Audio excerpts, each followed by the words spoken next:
பக்தி மார்க்கம் அல்லது பக்தி யோகம் என்பது இறைவனை முழுமையான அன்பு மற்றும் சரணாகதி மூலம் அடைவதை குறிக்கும் ஒரு ஆன்மீக வழியாகும்.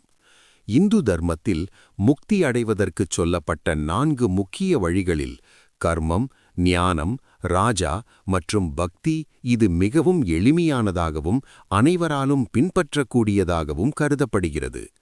பக்தி மார்க்கத்தின் முக்கிய அம்சங்கள் இதோ. பக்தியின் 9 நிலைகள். நவவித பக்தி.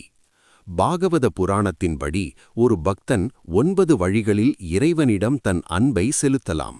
சிரவணம், இறைவனின் பெருமைகளையும் கதைகளையும் கேட்டல். கீர்த்தனம், இறைவனின் நாமங்களை பாடல்களாக பாடுதல். ஸ்மரணம், எப்போதும் இறைவனின் நினைவாகவே இருத்தல். பாதசேவனம், இறைவனின் திருவடிகளுக்கு சேவை செய்தல். அர்ச்சனம், மலர்கள் மற்றும் சடங்குகள் மூலம் வழிபடுதல். வந்தனம், இறைவனை வணங்குதல். தாஸ்யம், தன்னை இறைவனின் சேவகனாக கருதி செயல்படுதல். சக்கியம், இறைவனை தனது உற்ற நண்பனாக கருதுதல். ஆத்ம நிவேதனம், தன்னையே முழுமையாக இறைவனிடம் ஒப்படைத்தல். சரணாகதி. 2. பக்தி மார்க்கத்தின் முக்கிய கொள்கைகள். அன்பே கடவுள். இங்கே அறிவுக்கோ அல்லது கடினமான உடற்பயிற்சிக்கோ முதலிடம் இல்லை. தூய்மையான அன்பிற்கு மட்டுமே முதலிடம். சமத்துவம், ஜாதி, மதம், இனம், ஏழை, பணக்காரன் என்ற வேறுபாடின்றி அனைவரும் பக்தி மார்க்கத்தை பின்பற்றலாம்.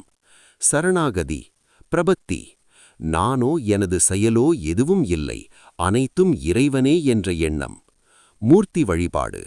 தொடக்க நிலையில் உள்ளவர்களுக்கு இறைவனை ஒரு உருவமாக, சிலையாகவோ படமாகவோ கண்டு வழிபடுவது மனதை ஒருமுகப்படுத்த உதவுகிறது. 3. பக்தி இயக்கத்தின் தாக்கம். இந்திய வரலாற்றில் இடைக்காலத்தில் உருவான பக்தி இயக்கம் சமூகத்தில் பெரிய மாற்றங்களை கொண்டு வந்தது.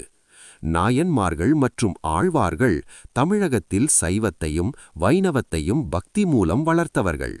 சமய சீர்திருத்தம். பக்தி மார்க்கம் சடங்குகளை விட மன தூய்மைக்கே முக்கியத்துவம் அளித்தது.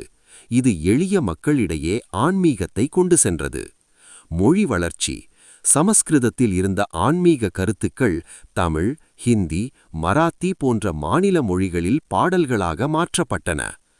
4. பக்தி மார்க்கத்தின் பயன்கள். மன அமைதி. இறைவனிடம் பாரத்தை ஒப்படைப்பதால் மன அழுத்தம் குறைகிறது. எளிமை.